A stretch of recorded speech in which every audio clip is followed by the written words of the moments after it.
یزیدیوں کی کوششوں سے اہل شام سے جہاں یزید کی تختگاہ تھی یزید کی رائے مل سکی اور وہاں کے باشندوں نے اس کی بیعت کی۔ اہل کوفہ امیر معاویہ رضی اللہ تعالیٰ عنہ کے زمانہ ہی میں حضرت امام حسین رضی اللہ تعالیٰ عنہ کی خدمت میں درخواستیں بھیج رہے تھے، تشریف آوری کی التجائیں کر رہے تھے، لیکن امام حسین رضی اللہ تعالیٰ عنہ نے صاف انکار کر دیا تھا۔ امیر معاویہ رضی اللہ تعالیٰ عنہ کی وفات اور یزید کی تخت نشینی کے بعد اہل عراق کی جماعتوں نے متفق ہو کر امام رضی اللہ تعالیٰ عنہ کی خدمت میں درخواستیں بھیجیں اور ان میں اپنی نیاز مندی اور جذباتی عقیدت و اخلاص کا اظہار کیا اور حضرت امام علی مقام رضی اللہ تعالیٰ عنہ پر اپنے جان و مال فدا کرنے کی تمنا ظاہر کی۔ اسی طرح کی التجا ناموں اور درخواستوں کا سلسلہ بند گیا اور تمام جماعتوں اور فرقوں کی طرف سے 150 کے قریب عرضیاں حضرت امام علی مقام رضی اللہ تعالیٰ عنہ کی خدمت میں پہنچیں۔ کہاں تک کہ اغماد کیا جاتا اور کب تک حضرت امام علی مقام کے خلاق جواب خشک کی اجازت دیتے۔ ناچار آپ نے اپنے چچا زاد بھائی حضرت مسلم بن عقیل رضی اللہ تعالیٰ عنہ کی روانگی تجویز فرمائی۔ اگرچہ امام رضی اللہ تعالیٰ عنہ کی شہادت کی خبر مشہور تھی اور کوفیوں کی بے وفائی کا پہلے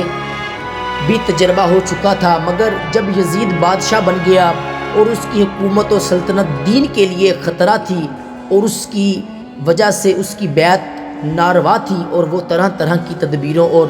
ہیلوں سے چاہتا تھا کہ لوگ اس کی بیعت کریں، ان حالات میں کوفیوں کا پیاسے ملت یزید کی بیعت سے دستے کشی کرنا اور حضرت امام رضی اللہ تعالیٰ عنہ سے طالب بیعت ہونا امام پر لازم کرتا تھا کہ ان کی درخواستیں قبول فرمائیں۔ جب ایک قوم ظالم و فاسق کی بیعت پر راضی نہ ہو اور صاحب استحقاق اہل سے درخواست بیعت کرے اس پر اگر وہ ان کی استدعا قبول نہ کرے تو اس کے یہ معنی ہوتے ہیں کہ وہ اس قوم کو اس جابر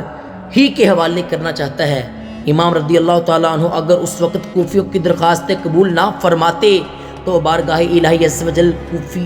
کوفیوں کے اس مطالبہ کا امام رضی اللہ تعالیٰ عنہ کے پاس کیا جواب ہوتا کہ ہم ہر چند در پہ ہوئے مگر امام رضی اللہ تعالیٰ عنہ بیعت کے لیے راضی نہ ہوئے۔ بدی وجہ ہمیں یزید کے ظلم و تشدد سے مجبور ہو کر اس کی بیعت کرنا پڑی۔ اگر امام رضی اللہ تعالیٰ عنہ ہاتھ بڑھاتے تو ہم ان پر جانیں فدا کرنے کے لیے حاضر تھے۔ یہ مسئلہ ایسا درپیش آیا جس کا حل باجز اس کے اور کچھ نہ تھا کہ حضرت امام علی مقام کی دعوت پر لبیک فرمائے۔ اگرچہ اکابر صحابہ کرام رضی اللہ تعالیٰ عنہ حضرت ابن عباس حضرت ابن عمر رضی اللہ تعالیٰ عنہ حضرت جابر و حضرت ابو سعید حضرت و ابو واقد لیسی و غیر ہم علیہ رضوان حضرت امام علی مقام کی اس رائے سے متفق نہ تھے اور انہیں کوفیوں کے عہد و مواثیق کا اعتبار نہ تھا۔ امام رضی اللہ تعالیٰ عنہ کی محبت اور شہادت امام رضی اللہ تعالیٰ عنہ کی شہرت ان سب کے دلوں میں اختلاج پیدا کر رہی تھی، گویا کہ یقین کرنے کی بھی کوئی وجہ نہ تھی کہ شہادت کا یہی وقت ہے اور اسی سفر میں یہ مرحلہ درپیش ہوگا، لیکن اندیشہ مانے تھا۔ حضرت امام علی مقام رضی اللہ تعالی عنہ کے سامنے مسئلے کی یہ صورت درپیش تھی کہ اس استدعا کو روکنے کے لیے عذر شرعی کیا ہے۔ ادھر ایسے جلیل القدر صحابہ علیہم رضوان کے شدید اسرار کا لحاظ، ادھر اہل کوفہ کی استدعا